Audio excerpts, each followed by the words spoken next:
Klein avançou alguns passos e viu o cliente. Ele estava vestido com um terno preto formal e uma meia cartola. Ele segurava uma bengala de madeira incrustada com ouro e seu cabelo loiro curto esvoaçava nas laterais. Seu nariz era aquilino como o bico de um falcão.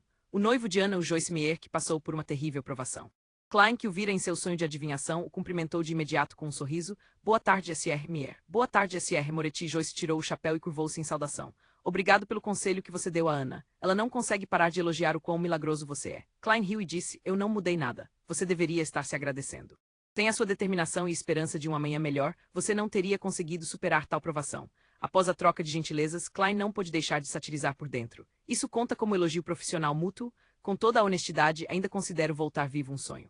Ainda não consigo acreditar que sobrevivi onda após onda de terríveis provações. Joyce balançou a cabeça com melancolia. Sem esperar pela resposta de Klein, ele perguntou com curiosidade, você sabia quem eu era no momento em que me viu? Isso foi por causa do meu nariz único ou porque você adivinhou que eu iria visitá-lo?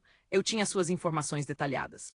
Isso é o suficiente para um vidente, Klein respondeu vagamente, comportando-se como um charlatão. Joyce ficou atordoado. Mais de 10 segundos depois, ele espremeu um sorriso. Sr. Moretti, desejo pedir-lhe uma adivinhação. No momento em que terminou sua frase, ele de repente percebeu algo. O Sr. Klein Moretti tinha se referido a si mesmo como um vidente, não um adivinho. Um vidente. Certo, vamos para o quarto topázio, Klein gesticulou. Nesse momento, ele sentiu que deveria usar um longo manto preto. Ele tentou manter suas palavras no mínimo para acentuar a mística de um vidente. Joyce Meyer trancou a porta atrás de si depois de entrar na sala de adivinhação. Enquanto observava os arredores, Klein aproveitou a oportunidade para bater 2 vezes em sua glabela e ativar sua visão espiritual. Joyce sentou-se e colocou a bengala ao lado dele. Ele ajeitou a gravata borboleta preta e disse com uma voz rouca, Sr. Moretti, desejo que você interprete meus sonhos. Interpretar seus sonhos. Klein agiu como se estivesse dentro de suas expectativas, mas apenas pedindo uma confirmação. Ele viu que as cores que representavam a saúde de Joyce eram opacas, mas nenhuma delas significava uma doença iminente. As cores que simbolizavam suas emoções eram predominantemente azuis, e sua escuridão mostrava que ele estava bem tenso. Joyce assentiu com seriedade. Tenho o mesmo sonho horrível todas as noites desde que o Alfalfa chegou ao porto de Imate. Sei que isso pode estar associado ao trauma da provação e que devo procurar um psiquiatra, mas desconfio que não seja um sonho comum. O sonho normal com certeza teria alguns detalhes que são diferentes, mesmo que se repitam todas as noites, mas esse sonho é no mínimo constante nas partes que me lembro. Para um vidente, esses tipos de sonhos são vistos como revelações dadas pelo divino, disse Klein, meio consolador e meio explicativo. Você pode descrever o sonho para mim? Joyce cerrou os punhos e os ergueu. Ele pensou profundamente por um momento antes de dizer, sonhei que estava caindo do Alfalfa no oceano. O oceano era vermelho escuro, como se estivesse cheio de sangue podre. Ao cair, fui agarrado por uma pessoa no barco. Não consegui identificá-lo, mas sei que ele era muito forte. E eu também estava segurando alguém na tentativa de salvá-lo de cair no mar. Eu o conheço. Ele era um passageiro do Alfalfa e Oniskin. Por causa de seu peso e sua luta, eu não consegui puxá-lo e só pude soltar minhas mãos e vê-lo ser devorado pelo mar de sangue. Nesse momento, a pessoa acima de mim também soltou a mão. Agitei os braços esperando agarrar alguma coisa, mas não havia nada. Eu apenas despenquei rapidamente.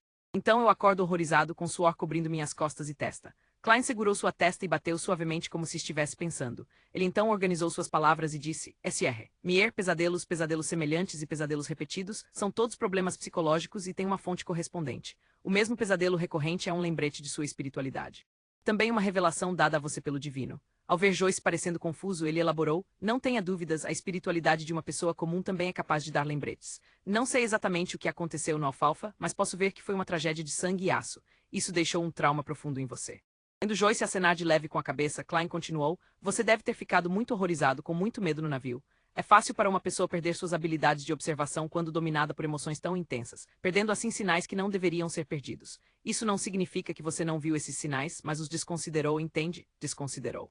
Em seu subconsciente, em sua espiritualidade, os detalhes que você perdeu ainda estão presentes. Se a coisa para a qual o detalhe está apontando for importante o suficiente, então sua espiritualidade o lembrará na forma de um sonho. Antes tive um caso semelhante de desconsideração de um sentimento, para depois perceber que o diário estava com Heibeber, mas eu sou mais sensível e tenho uma espiritualidade mais forte. Eu também tenho mais conhecimento sobre misticismo e, portanto, pude fazer uma dedução mais rapidamente. Klein parou por alguns segundos e olhou nos olhos de Joyce Meyer. O Sr.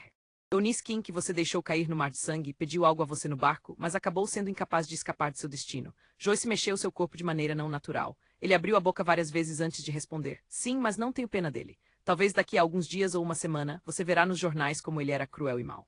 Ele estuprou e assassinou pelo menos 3 mulheres e jogou um bebê no mar revolto.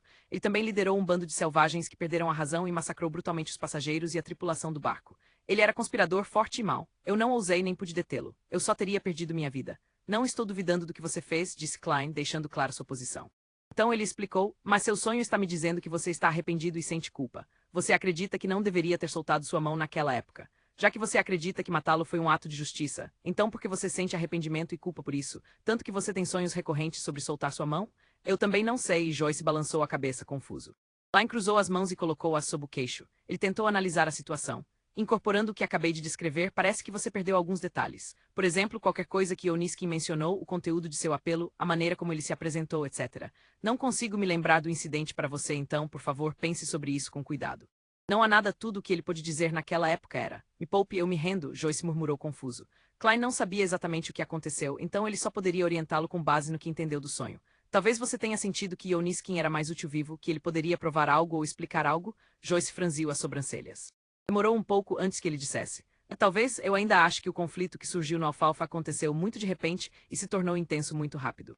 É como se o mal passivo no coração de todos explodisse sem controle, foi muito anormal. Muito anormal, talvez eu deseje interrogar Oniskin para perguntar por que ele agiu como se estivesse possuído pelo demônio em primeiro lugar. Klein de repente teve um golpe de inspiração depois de ouvir a descrição sonhadora de Joyce.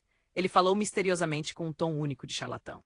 Não, essa não é a única razão. O quê? Joyce ficou chocado. Klein cruzou as mãos e ergueu o queixo. Ele olhou diretamente nos olhos de Joyce e disse com um tom lento, mas enérgico: você não apenas achou o assunto anormal, mas também viu algumas coisas que desconsiderou, e juntar essas coisas que você desconsiderou resulta em uma conclusão assustadora.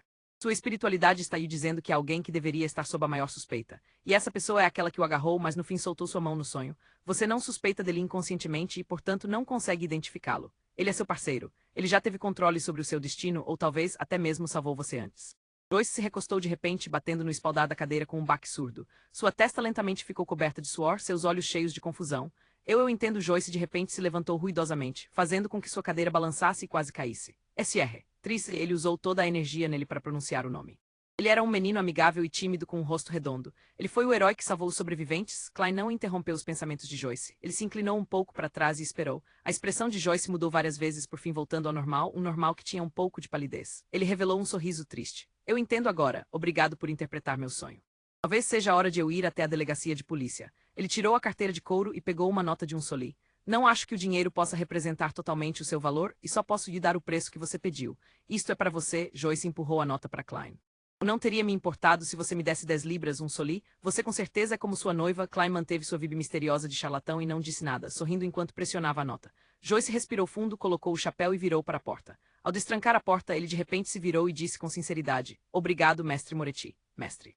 Klein riu para si mesmo. Ele observou Joyce deixar a sala de adivinhação. O que quer que tenha acontecido no Alfalfa parece extraordinário. Se ao menos o capitão estivesse aqui, ele seria capaz de entender tudo o que aconteceu nos sonhos de Joyce Meyer, terça-feira de manhã.